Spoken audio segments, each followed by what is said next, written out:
Rumah Sakit Angker Fatmawati 1994. Semua telah pergi.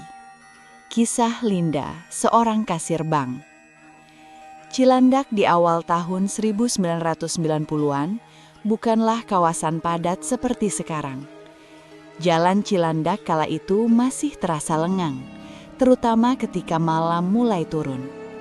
Pepohonan besar tumbuh di sisi-sisi jalan, sebagian tampak tua dengan akar yang mencuat ke permukaan tanah, memberi kesan bahwa kawasan ini telah lama berdiri jauh sebelum hiruk-pikuk kota mendekat. Di beberapa titik, lampu jalan redup, bahkan ada yang mati, membuat bayangan pepohonan bergerak pelan tertiup angin, seolah-olah ada sesuatu yang ikut berjalan di baliknya. Tidak jauh dari sana, berdiri RSUP Fatmawati, rumah sakit yang pada masa itu belum semodern sekarang. Bangunannya masih didominasi gedung lama dengan lorong panjang, cat dinding yang mulai pudar, serta aroma obat yang khas bercampur dengan bau lembab dari ventilasi yang jarang terkena matahari. Rumah sakit itu sendiri punya sejarah panjang. Dulu dikenal sebagai pusat pengobatan TBC dan ortopedi, tempat pasien dengan penyakit serius dirawat dalam waktu lama. Karena itu, suasana di dalamnya terasa berbeda, lebih sunyi, lebih berat. Apalagi di malam hari, ketika aktivitas mulai berkurang. Hanya suara langkah perawat, bunyi troli obat, dan sesekali suara batuk pasien yang memecah kesunyian. Di beberapa sudut, terutama area lama yang belum direnovasi, sering terdengar cerita-cerita dari petugas tentang kejadian aneh. Tentang suara dari kamar kosong, bayangan di ujung lorong, atau sosok yang terlihat duduk di bangku taman dekat pohon kamboja. Padahal ketika didekati, tidak ada siapapun di sana. Aku, Linda, warga asli Cilandak, sudah cukup terbiasa dengan suasana itu. Setidaknya aku pikir begitu, sampai kejadian itu benar-benar aku alami sendiri. Saat itu sekitar pertengahan tahun 1994. Aku sedang sering bolak-balik ke RSUP Fatmawati karena menemani sahabatku Anita, atau biasa kupanggil Nita, yang menunggui ibunya dirawat di sana. Aku bekerja di sebuah bank, jadi hanya bisa menemani di malam hari atau saat libur. Untungnya rumahku tidak terlalu jauh, jadi aku bisa datang hampir setiap hari. Ibu Nita dirawat karena komplikasi paru-paru yang cukup serius.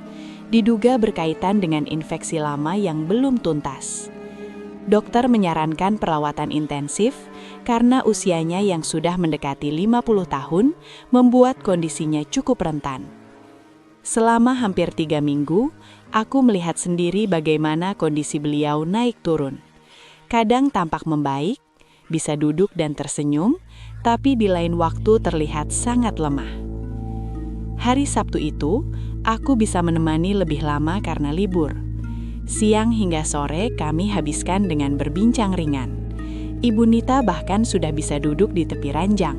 Wajahnya terlihat lebih segar dibanding beberapa hari sebelumnya. Aku sempat merasa lega, berpikir mungkin kondisinya benar-benar mulai membaik. Beberapa hari kemudian, aku harus pergi ke Tangerang menghadiri hajatan keluarga.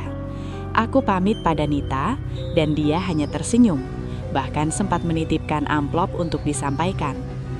Kami masih sempat bercanda sebelum aku berangkat, seperti biasa.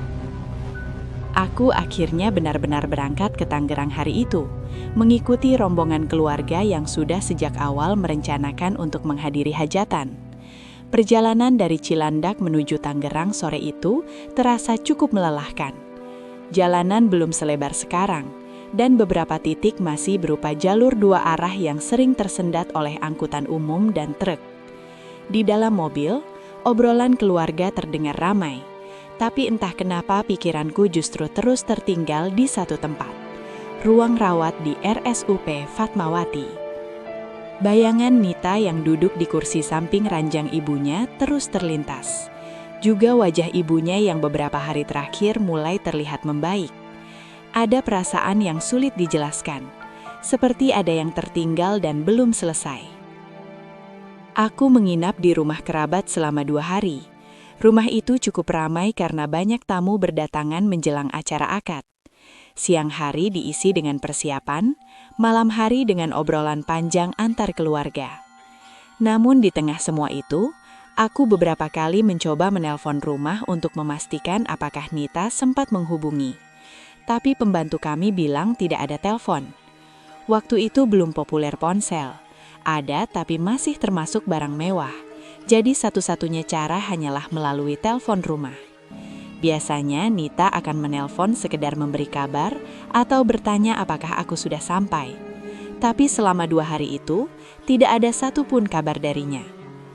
Awalnya aku pikir mungkin ia terlalu sibuk menjaga ibunya. Tapi semakin lama perasaan tidak enak itu justru semakin kuat. Di hari kedua, tanpa banyak pertimbangan, aku memutuskan pulang lebih cepat. Padahal rencananya aku akan tinggal sampai hari ketiga untuk menghadiri akad. Aku berpamitan pada keluarga, berdalih ada urusan pekerjaan yang harus segera diselesaikan. Sore itu aku berangkat sendiri kembali ke Jakarta. Perjalanan pulang terasa lebih panjang dari biasanya. Langit mulai gelap ketika aku memasuki kawasan Jakarta Selatan, dan lampu-lampu jalan mulai menyala satu persatu, memantul di kaca mobil dengan cahaya kekuningan yang redup. Aku sampai di rumah sekitar 6:30 malam.